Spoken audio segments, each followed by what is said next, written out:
Merritt.com and let's trade over the phone. Then we'll deliver your sanitized purchase right to your door. We're all in it together, and we all get through it together. It's actually a great time to talk to us, and thanks. Celebrating 50 years as the sports leader in Southeast Georgia. WIFO-FM, Jessup.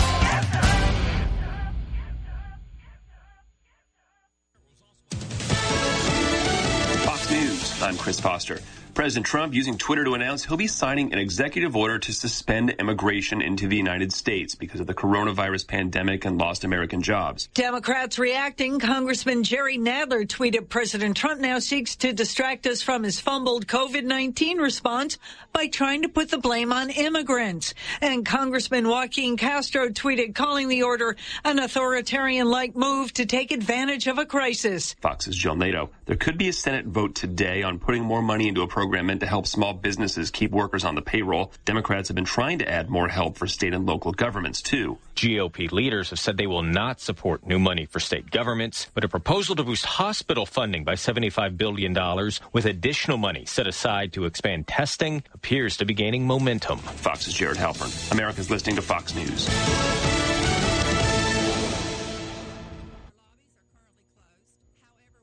With coronavirus still spreading, people at higher risk must take extra precautions. You're at higher risk if you are over 65 or if you have any serious underlying medical conditions like heart disease, chronic lung disease, diabetes, or if your immune system is compromised for any reason. If you're at higher risk, wash your hands frequently with soap and water for 20 seconds. Avoid touching your face. Disinfect frequently touched objects. And wash up after being in public spaces. And when it comes to social situations, less is better. Stay 6 feet or 2 arm lengths away from other people. Better still, stay home if you can. If you're sick, please stay home and away from others. And if you think you've been exposed to the virus, call your healthcare provider before going to their office. In challenging times, the choices you make are critical. Please visit coronavirus.gov for more information. Since 1946, Murphy's Builder Supply has been serving the folks of Jessup, Wayne, and surrounding counties with quality products and knowledgeable service. Matter of fact, they feel they sell service first to make sure you get exactly what you need for your home improvement projects. And with each employee at Murphy's being there for 10 years or more, you know you're talking with someone with the experience to help you with building supplies, tools, paint, and all the things you need from a full-service hardware store. The best choice in home improvement is Murphy's Builder Supply, 156 Northeast Broad Street, Jessup. For the best car wash at the best price, then go to the new Nips Car Wash, located at 459 Highway 301 South, down from McDonald's in Jessup. Nips Car Wash features state-of-the-art IQ automatic car wash system. Every car or truck that enters the automatic IQ wash system is scanned to capture its unique vehicle profile to give you a great car wash every time. Nips Car Wash also features 2 self-service bays where you can choose from a variety of accessories such as foam brush, tire brush, bug off, wax, clear coat, and spot-free rinse with powerful blowers located in each bay to top off your car wash experience at an affordable price. For the best quality car wash around, go to the new Nips Car Wash located down from McDonald's on the left on Highway 301 South in Jessup. That's Nips Car Wash with a state-of-the-art IQ automatic wash system on Highway 301 South down from McDonald's in Jessup. At 7:59 here at the Big Dog WIFO-FM Jessup, world-famous Butch and Bob Show this morning brought to you by Murphy Builder Supply and Nips Car Wash. Waiting to see if we will hear from Senator Blake Tillery this morning. Yeah, hopefully so. Like I said, they just named him to succeed the late Senator Jack Hill as chairman of the Senate Appropriation Committee. And again, it's got the press release here. It says, Tillery says, Senator Jack Hill is a mentor, teacher, and friend. No one can fill the shoes he leaves behind. I'm humbled and proud of his position as chairman. Will remain in our region.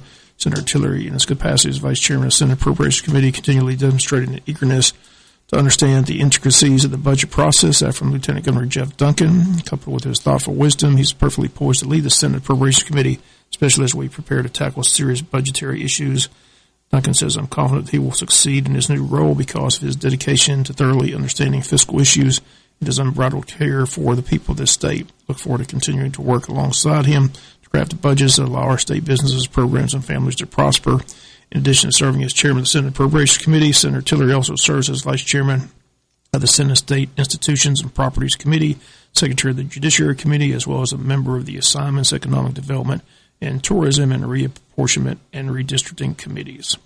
Senator Blake Tillery is the chairman of the Senate Appropriations Committee. He represents the 19th Senate District, which includes Appling, Jeff Davis, Long, Montgomery, Telfair, Toombs, Treutlen, Wayne, and Whittier counties, and a portion of Liberty and Tattnall counties. So, again, big position as he's been nabbed to be the chair of the Senate Appropriations Committee. Does the lieutenant governor do that, or the Senate majority leader pick that position? Because at one time it used to be the lieutenant governor that really kind of ran the show in the Senate, and then they changed it. Then they changed it back. I don't know who made the appointment. I'm not sure who made the appointment. That would be nice to hear from him to see who made the appointment on that. I would think the governor makes the appointment, but I'm not sure. Because that's really a political position. I mean, I don't know. That's interesting. It would be interesting to see who actually made that appointment. 8:01 here at WIFO-FM, and you talked about this in the news. I want to take a minute and pass along our condolences to a good friend and colleague, Ray Bilbrey, who passed away on Sunday at the age of 69 from a heart attack. He was just a good guy. Like I said, went on some stations in, Vidalia? He was in Lions, yeah. So. And he had the famous, "Nothing is happening in Jessup, Georgia" on Paul Harvey, because I think the story went that he didn't have the feed one day, and he called, but he called the wrong number. He called Paul Harvey's personal number. And, Paul Harvey got into a conversation. "Where are you? In Jessup? Well, what's going on in Jessup, Georgia?" Ray said nothing. Yeah. So can't say that anymore. A lot of things going on in Georgia. Just got to where lieutenant governor controls the Senate, so lieutenant governor made that appointment. Okay. So, all righty. So that's why he sent out the press release, I guess. Okay. I said if we don't hear from Blake, we'll hear from Danny Merritt. Here in about Congress, 10, 12 minutes or so. Yes, waiting on him. We definitely have a guest lined up, but like I said, we're hoping for these representatives. Didn't hear from Stephen Meeks yesterday. Didn't hear from, so far, hadn't heard from Blake today.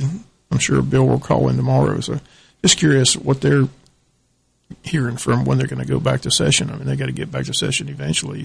They've got only got about 5 weeks left. They have to have a budget by, like I said, and talking to by Bill June 1st. And talking to Bill last Wednesday, the budget they got is going to be blown up. Yeah, they've got to start from square one. I think that you're not going to see much of anything other than the budget passed this year, which is the only thing that they have to do. That's the only thing that they are required to do is pass that budget. So, interesting times that we live in. So, talk about opening the state back up in the stages. There's 2 stages for Friday and then Monday. The governor spoke at the state capitol yesterday. Also had on hand with him Lieutenant Governor. Also had the doctor there, Kathleen Toomey, who they've been working with. But again, he says he'll sign the order. Again, the businesses that will be opening this Friday are gymnasiums, bowling alleys, barbershops, hair salons, tattoo parlors. Those are the ones that they're listed as long as they adhere to social distancing. Then on Monday of this week, restaurants, movie theaters, and private social clubs will be allowed to open up on Monday, April 27th. If they meet those standards. Bars and nightclubs, amusement parks, performance venues will remain closed. And he was also asked about the schools, and he said those schools will remain closed until the end of this school year. So no school openings at all. Well, that would be a what's the word I'm looking for? Trying to turn the Titanic around on a dime to get it back open just in time to close it for the end of the year, and then have to get ready for next year. So it's kind of a strange situation there with that. But business has got to get those back open because what's sad watching these press conferences with the president and is the stupid questions that are asked. I mean, it's embarrassing sometimes. Yeah. Some guy says, he asking the governor, "How would you grade your performance during this pandemic crisis?" Like he's supposed to give a grade. Governor just looked at the guy and says, "I don't grade myself, and I don't have time up to for the that." voters. Right. I mean, come on. Why do you? I mean, it's sad. Yeah. But I said it. I told you this. You go to Jacksonville Jaguar press conference, you sit there, and these guys are New York. They got these big jobs, and they ask the dumbest question. You go, how did this guy get a job? It's an embarrassment to the profession. What was the guy that always? I was always told, make sure you get your question prepared before you ask it. Make sure you don't ask dumb questions. Right. What was the guy that always used to, in the press conference, that aggravated the coach constantly? Vito Stellino. Yeah. They got rid of him. I told you, if you go in the press conference, the coach comes in, and behind him comes the PR guy, and then they got another guy there. Then that guy's job is solely to, when the coach gets done, he walks over there and says, "I want to know who that," and I'm sure he uses, "I want to know who that person is," because they're going to be, their credentials about to be yanked. All right. Well, we got a phone call here. Let's see who this is. Let's see. Good morning, WIFO-FM. We've got 2 guests scheduled. Is this Senator Tillery? Hello. This is Danny Merritt. Danny Merritt. Okay, so great. Danny Merritt's in. Danny, appreciate you calling in on the world famous Butch and Bob Show. Again, you're running for Congress, 1st District. Tell us first of all how the campaign's going, because it's going to be tough with the the pandemic crisis. You can't get around and see a lot of people shake hands. Yeah, that's true. Luckily, yesterday was the 1-year anniversary. I started this campaign exactly a year ago yesterday. So, we've been able to get out to every county and, meet lots and lots, thousands and thousands of people, shake thousands and thousands of hands back in the old days when you could shake hands. But even with this zombie apocalypse that we're going through right this second, I'll tell you what, we're feeling great. The campaign's in good shape. We're leveraging social media. Been getting a lot of great media like you guys putting me on, so it's going well.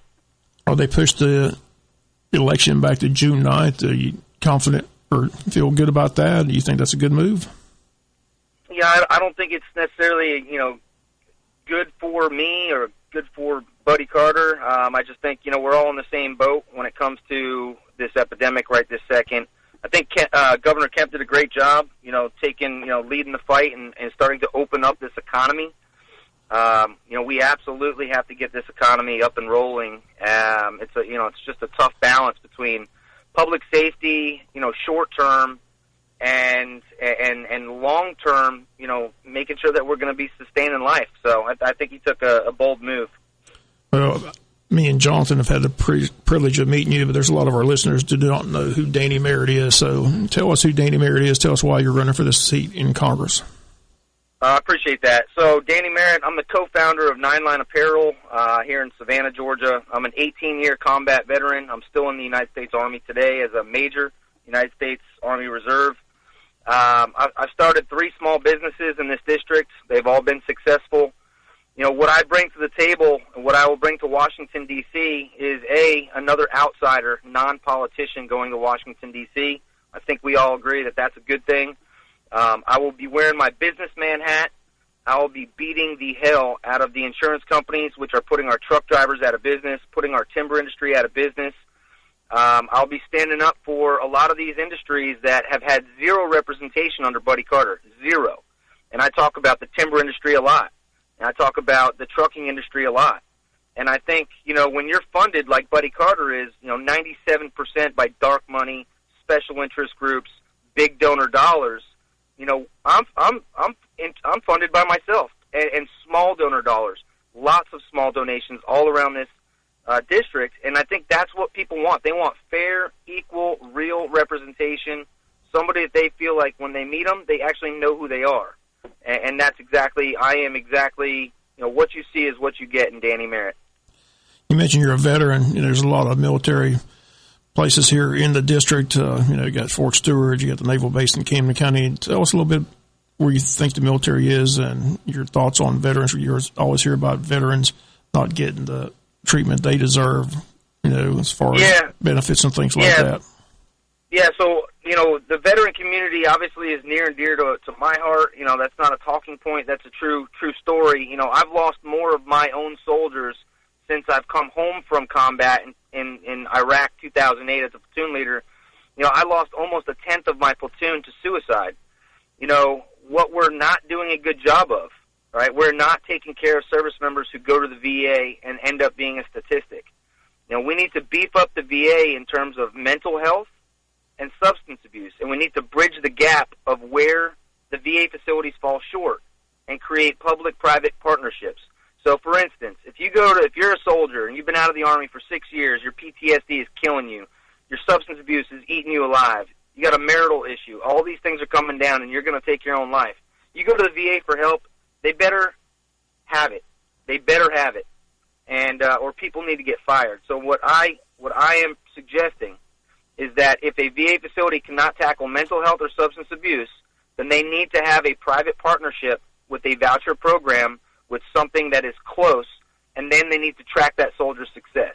By doing that alone, common sense, I think that we can cut this 22 a day in half, and, I think it's irresponsible that we're not doing this already. I think that we're making leaps and bounds. The president's doing a good job, but Buddy Carter has done nothing. And, he represents special interests. He represents big pharmaceutical companies, and I'm sick of it. Buddy Carter is the incumbent. He's been our congressman for quite some time. So when people go to the polls, what do you bring to the table that Buddy Carter is not bringing to the table? Well, I bring to the table that I'm a real representative. I am not a politician. He's got 20-plus years in politics. It corrupts people. Whether it happens right overnight or it takes 20 years. Nobody who's been in politics for that long is effective. It was never meant to be a career. So we need fresh blood in. We need new ideas in. We need people who are going to be able to represent equally and not just the people who are funding their campaigns every 2 years. That's the difference that I bring. The businessman in me, the small businessman in me, the guy who's created hundreds and hundreds of jobs in this district. I know how the people like AOC up in Washington, D.C. has a great idea on how to save the planet. I understand how that great idea trickles down to Georgia's 1st District and starts choking out 4th-generation logging companies because now there's new, red tape that they have to jump through that costs them $1 million a plant to convert, wood to natural gas.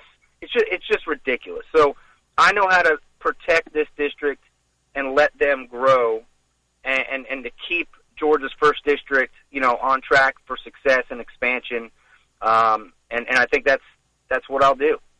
Yeah, if you're just joining us, Danny Merritt's on the phone with us, candidate for 1st District Congress, running on the Republican ticket. It always comes down to money. It's a big district. It takes a lot of money to run a campaign. Where are you getting your finances from? Do you have any endorsements, or is the Republican Party helping you at all with Buddy Carter being on the Republican ticket in the same race, or how's that going? No, the Republican Party has been absolutely worthless and useless, and I've been an outsider, and they don't like me. They haven't liked me since the get-go, and I love that. I'm kind of like the Donald Trump of the district. I wear that with a badge of honor. No, we've been denied data. It's been an uphill fight the entire time. Danny Merritt has self-funded most of my campaign.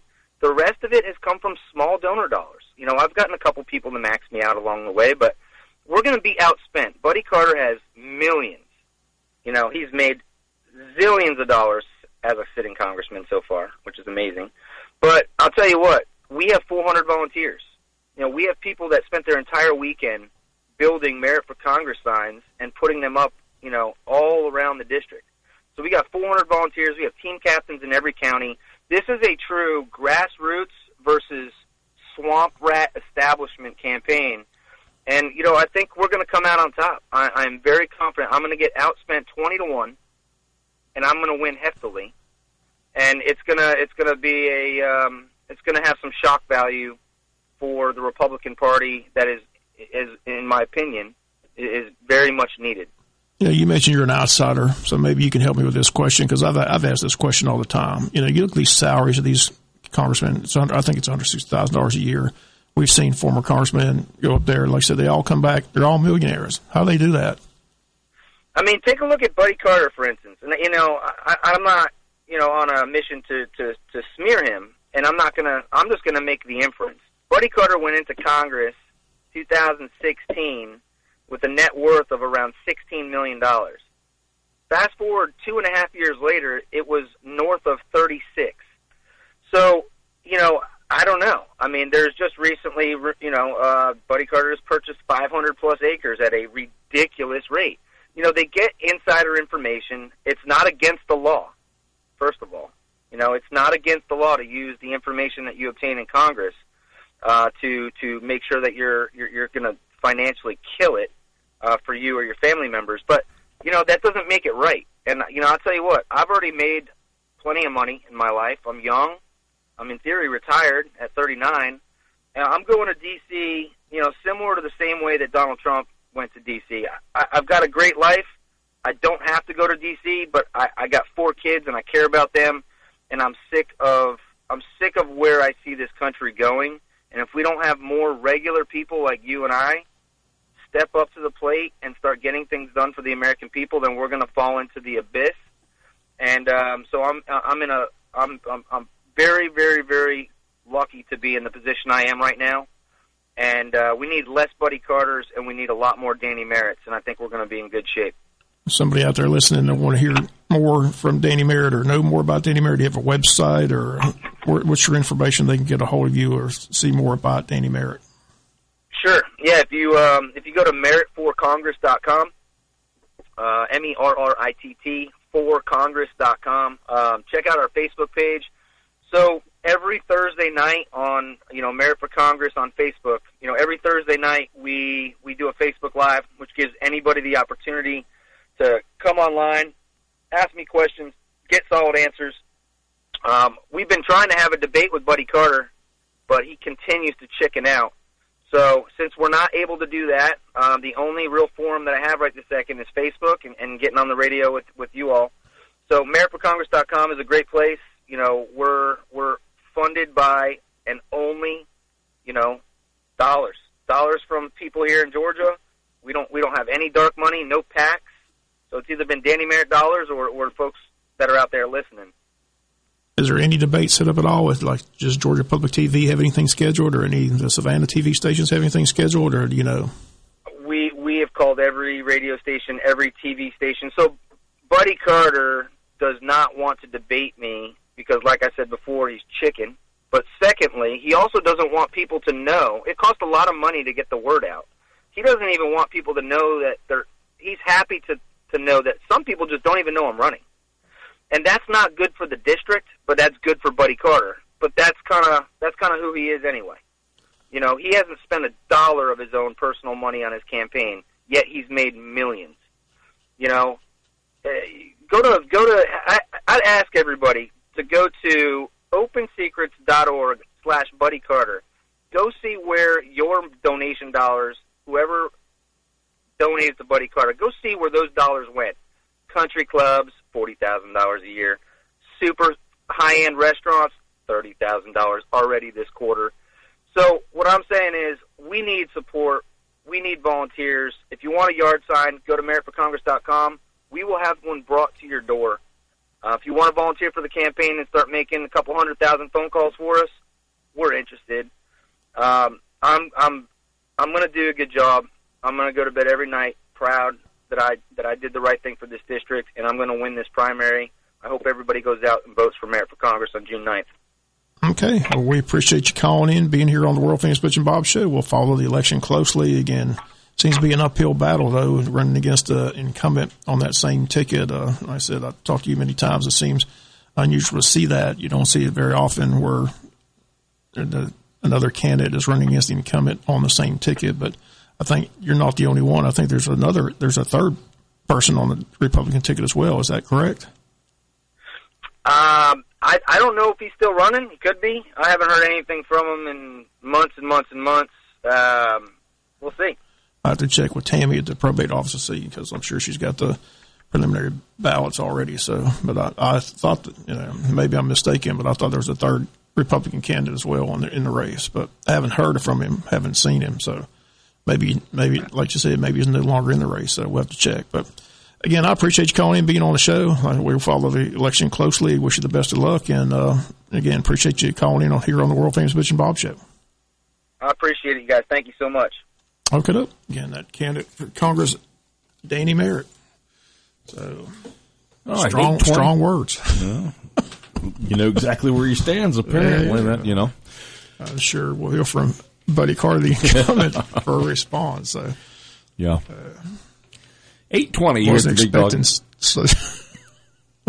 Let's what do you call him? A chicken? Is that what he said? I'm not gonna. I don't know. Yeah. I think so. Let's take a break here at 8:20. Good morning from the Big Dog WIFO. And then along came Walker Jones. These are difficult times. And at Walker Jones Toyota, now more than ever, we're proud to be your friends and good neighbors. Walker Jones Toyota continues to serve this community. Our doors are open. or you can check out our new test drive from home and home delivery programs. Now you can shop the Toyota that's right for you from the comfort of your very own home. And Walker Jones Toyota will bring that vehicle to you, whether you purchase or just want to take a test drive. And of course, Walker Jones Toyota is the home of the lifetime warranty at no extra cost to you. Good 24/7 coast to coast. We appreciate your patience and support during this unprecedented event. Walker Jones Toyota, Memorial Drive in Waycross, and online at walkerjonestoyota.com. Get the best deal from Walker Jones. Some restrictions apply. See dealer for details. Ends 4/30/20. The Braves Radio Network is right there with you. We miss baseball. So we're bringing you Braves replays every weekend from 1 to 4 p.m. It's Braves Extra Innings. We're re-airing games from the 2019 season every weekend until baseball returns. This one is hammered. A rocket high into the heavens and gone. Weeknights at 7 and Saturday and Sunday 1 p.m. on AM 1370 Fox Sports Radio and online at BigDogCountry.com. And we'll have that replay for you tonight on AM 1370 Fox Sports Radio and live on BigDogCountry.com. I was watching, thinking about the baseball. A lot of players have different opinions of some players say they don't mind going to Arizona and having the season. Others say that they'll go, but they don't want to, supposedly the question is, what about their families? Can their families go watch and play, things like that? So there's a lot of still debate on what the baseball season's going to look like, or if it gets back to normal. So it'd be interested what they decide to do. Just do like that team in Taiwan and just put cardboard cutouts in the stands. I don't understand why they just don't pick right after the All-Star break. Just pick it up right after then. Mm-hmm. Do a half season. Right, do a half season. Add double headers. I saw what Kershaw said he didn't mind double headers. He said his problem was he didn't want to be away from his family he's got some young kids. He said that would be his issue with it. He wouldn't want to be away from his family for that long a period of time. Right. Well, if they were going to do double headers, they were talking about 7 innings like they do. Other players said they've been with their family long enough. They're ready to get away from it. It all depends on your perspective. How you look at it. Yeah, definitely. But they were talking about like they do in the minor leagues when they play double headers. They're usually 7-inning games. That's what I'm saying. Talking about 7-inning games also. They said they wouldn't mind that. So it'd be interesting how it all plays out. But I said everybody's chomping at the bit to see sports come back, see which one's going to be the first to come back. Apparently it's golf. They already get a date, but they're not going to have any spectators. Brooks Koepka said that's going to hurt a lot of golfers, because most of their air and tee shots, will hit a fan, and the fan will find it for them. They hit one in the, now they have nobody to help them look for the ball. So they're going to have to golf like you. I'm an Army golfer, left to right. I mean, I thought you were a 70s golfer. I do, but they'll be playing in the 70s, so. But it'll be interesting how it all comes back. But the big event this week's the NFL draft, so we'll see how that plays out, see what the Falcons do, see what the Jaguars do, see what they do, see what those early teams do with those picks up there. Like I said, the only thing definite is Joe Burrow, that LSU quarterback, had a great year, is going number 1 to Cincinnati kid, so be interested to see who goes number 2. Most think it's going to be that defensive end out of Ohio State going number 2 to Washington, but they may trade that pick. So be interesting to see. A lot of talented receivers and a lot of talent. I'm still curious to see where. I made this comment several weeks ago. It looks like Peter King must be listening, because I still say that Belichick and Nick Saban are close, and Nick Belichick lost Brady. He needs a quarterback, and Saban's telling him you need to go get the quarterback from Alabama. So I see the Patriots possibly moving up to get the quarterback out of Alabama. I said a couple weeks ago, now I hear Peter King has already given that scenario in his draft. So I'm like, what's Peter King doing stealing my idea? That was my story. I'm sticking to it. The Patriots and Bill Belichick are going to trade up and get Tua Tagovailoa out of Alabama. We'll see what happens. We'll see what happens. Jaguars, well, I like to see Tua in Jacksonville. That's what I like. Jaguars got the number 9 pick. He's sitting there at number 9. I'd like to see the Jaguars get him. I like Gardner. I'm just not sold on Gardner Minshew taking you to the playoffs and the Super Bowl. I don't look at him as a franchise quarterback. No, I don't think so. I think the Jaguars need a lot of help. A lot of help. Yes, a lot. I'd like to see DeAndre Swift go to Jacksonville too. Mm-hmm. That'd be nice. So they got 2 picks in the first round. The Falcons got that, but they still say the inside scoop says that the Falcons and the Jaguars since Caldwell used to work with the Falcons before they got that connection, the Falcons are going to be moving up to that number 9 pick because they want that cornerback out of Florida, C.J. Henderson, and they don't think he's going to be there if they wait to 16. So we'll wait and see if that transpires on Thursday night with the Falcons and the Jaguars. All right. Sure, it's just good to have a sporting event that we can tune in and watch. Chomping at the bit. You're not watching bowling reruns? Nope, not watching bowling reruns. Yeah, luckily for me, like I said, I still got that Georgia Rose Bowl DVR. I think I've watched that about 5 times in the last 2 weeks. Still a great game. And I love at the end where the Georgia defensive linebacker goes up and tells Baker Mayfield to humble yourself. I rewind it. Listen to over and over again, huh? Humble yourself. All right. I think it's time for us to humble ourselves here at 8:26. Get on out of here. Yes, let's get on out of here. Danny, I said, hopefully, maybe we'll hear from Bill Werkeisner. I'd like to hear from one of our representatives to find out what the game plan is as far as when the legislature is going to get back in session. Because, like I said, they're going to make that decision now that the governor's starting to open up some businesses. From Blake Tillery next Tuesday. I'm sure that today, since he's been named chairman, he's busy. I'm sure he's got a lot going on, a lot on his plate. So. Okay, Mr. Jonathan, have a good day. We'll see you on Wednesday. Yes, we'll be here. All right, world famous Butch and Bob Show on WIFO, brought to you by Murphy Builder Supply and Nips Car Wash, 827. Good morning from the Big Dog WIFO. And then along came Walker Jones. At Walker Jones Chrysler Dodge Jeep Ram, now more than ever, we're going to take care of you like good friends and neighbors should. Our doors are open, and we're doing 0% for 84 months on all 1,500 Ram trucks, Journeys, Renegades, 2020 Compass, Grand Cherokee, and Dodge Durango.